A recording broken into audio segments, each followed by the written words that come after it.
Students, आज हम लोग फिर से ज़रा पैनक्रियाज से देखेंगे, ठीक है ना। पैनक्रियाज क्या है? It is a large cream colour gland present below the stomach. ये क्रीम कलर का ग्लैंड है जो हमारे स्टमक के बिलो प्रेजेंट होता है। पैनक्रियाज हमेशा पैनक्रियाज से रिलेटेड है। पैनक्रियाटिक जूस को रिलीज़ करता है जो कार्बोहाइड्रेट, फैट और प्रोटीन तीनों को सिंपल फॉर्म में चेंज करता है। कार्बोहाइड्रेट को स्टार्च के रूप में, फैट को फैटी एसिड में और प्रोटीन को एमिनो एसिड्स में कन्वर्ट कर देता है। The carbohydrate get break down into simple sugar, protein into amino acid and fat into fatty acid, ठीक है।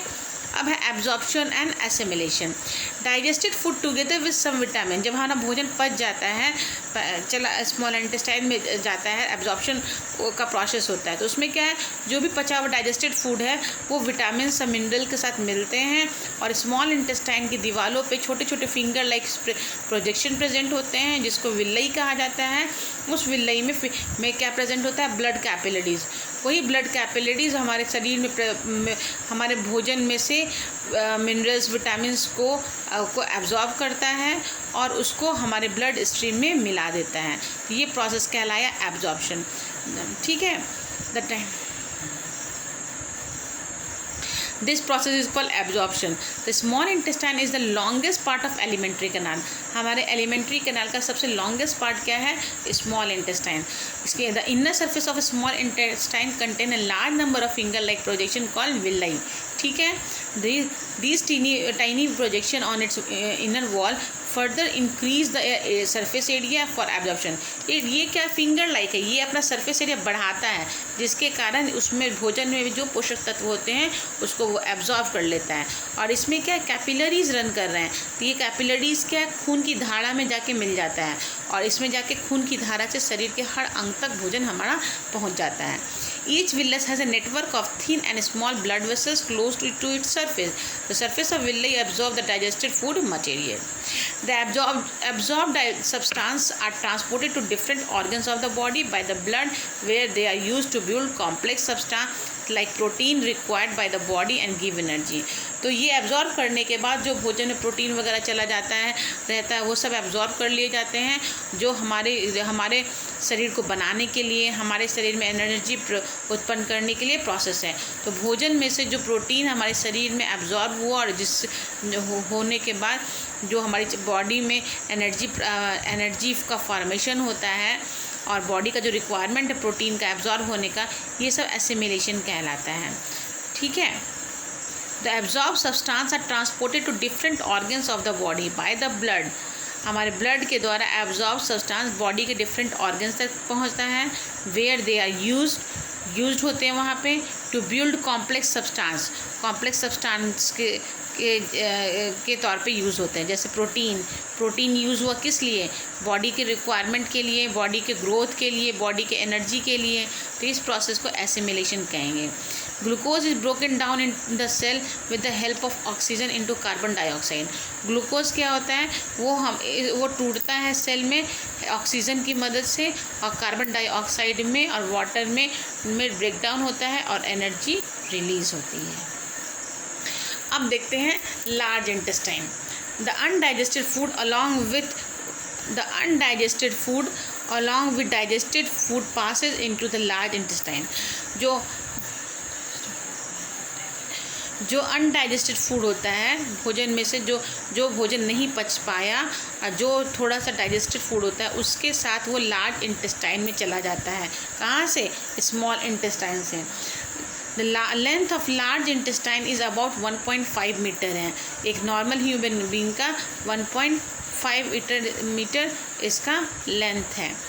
It chief function is the absorption of water and salt. जो भी भोजन से तत्व, मिनरल तत्व वगैरह, विटामिन्स वगैरह एब्जॉर्ब होने होते हैं वो सब स्मॉल इंटेस्टाइन में एब्जॉर्ब हो जाता है और उसके बाद उसमें जो बच जाता है वाटर, सॉल्ट, तो वाटर और सॉल्ट का जो एब्जॉर्प्शन होता है वो लार्ज इंटेस्टाइन में जाके एब्जॉर्ब हो जाता है। Here most of the water and mineral salts are absorb into the blood stream. यहीं पे ज़्यादातर पानी और वाटर और सॉल्ट ब्लड स्ट्रीम में एब्जॉर्ब होते हैं। The large intestine secrete no digestive juice. Large intestine में कोई भी डाइजेस्टिव जूस प्रेजेंट नहीं होता। The material that remains now is more semi solid. जब मटेरियल में से पानी और नमक एब्जॉर्ब कर लिया जाता है तो ये सेमी सॉलिड रूप ले लेता है, ना लिक्विड है ना सॉलिड है। This material is known as faeces और स्टूल। इसी को हम लोग फीसेस या स्टूल कहते हैं। Faeces is stored temporarily in the rectum. Faeces क्या कुछ देर के लिए रेक्टम में स्टोर होते हैं और बाद में एनस के थ्रू पास आउट हो जाते हैं। The act of expelling of faeces is known as egestion और डिफिकेशन। तो यही जो प्रोसेस होता है removal of faeces from the anus is known as egestion कहलाता है या डिफिकेशन कहलाता है। ठीक है, उसके बाद है diarrhoea. The condition in which a person passes out watery stool frequently is called diarrhoea. वह कंडीशन जब कोई इंसान को फ्रिक्वेंटली लगातार लूज मोशन होता चला जाए उसको हम डायरिया कहते हैं। ये क्यों होता है? It is caused bye infection के द्वारा होता है। फूड पॉइजनिंग और इनडाइजेशन, या फूड पॉइजनिंग हो जाए या इनडाइजेशन यानी खाना ना पचे तो डायरिया होता है। This leads to the loss of useful salt from the body and can cause dehydration. ये करता क्या है, बार बार लूज मोशन होने के कारण शरीर से पानी और नमक की मात्रा ख़त्म हो जाती है, जिसके कारण डिहाइड्रेशन होता है। इसको सही करने के लिए हमको ठीक करने के लिए, प्रिवेंट करने के लिए हम क्या लेते हैं, ORS घोल, ओरल रिहाइड्रेशन सॉल्यूशन, जो कि पेशेंट को डायरिया होने से बचाता है। ठीक है, अब देखते हैं ruminants. Animals like cow, buffalo, deer, sheep and bison eat grass, leaves and hay. They chew their food and mix with the saliva with their food and keep swallowing quickly. ये सब जो जानवर होते हैं, काऊ, बफेलो, डियर, शीप, ये सब क्या करते हैं, ये पत्तियाँ और घास खाते हैं। ये अपने भोजन को जो मुंह में चबाते हैं और सलाइवा के साथ मिक्स करके उसको धीरे से swallowing quickly, वो उसको क्विकली निगल जाते हैं। They do this so that they can rest and hide themselves from carnivorous animal. ये ऐसा इसलिए करते हैं क्योंकि they can rest and hide themselves, वो अपने आप को कार्निवोरस एनिमल से बचाना चाहते हैं, इसलिए वो जल्दी घास को, पत्तियों को अपने सलाइवा के साथ मिक्स करके क्विकली स्वेलो करते चले जाते हैं। Once the ruminant has finished eating the food is brought back up and ritual. एक बार जो भोजन वो पूरा पेट भर लेता है तब वो क्या करता है, रूमिनेंट्स उसको फिर से लाता है मुंह में और उसको चबा कर खाता है। This is called chewing the cud. इसको क्या कहते हैं, वो चबाया वो पेट से वापस मुंह में आया वह भोजन क्या कहलाया, कर्ड, CUD, कर्ड और रूमिनेशंस। ठीक है, तो ये क्या कहलाते, इस तरह के एनिमल्स जो भोजन को मुंह में वापस ला के चबा के फिर पचाते हैं उसको हम लोग रूमिनेंट्स कहते हैं।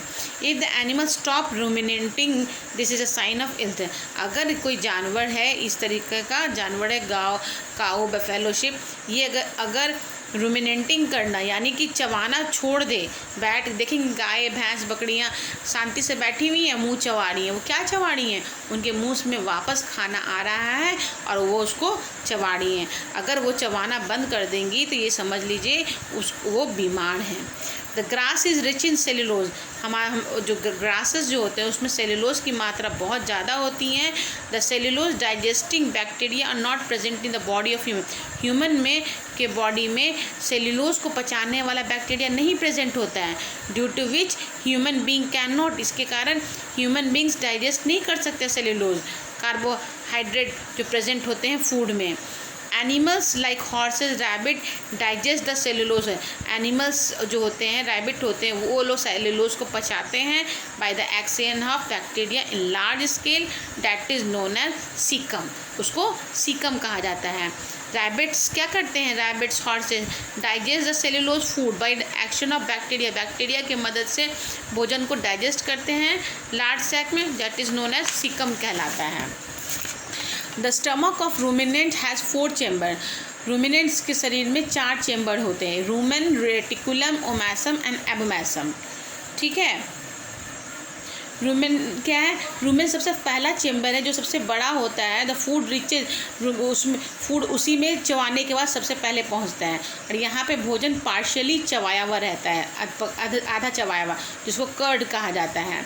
रेटिकुलम ये सेकंड चेम्बर होता है जहाँ पे कर्ड जाता है and is back to the mouth, वापस मुंह में चला जाता है।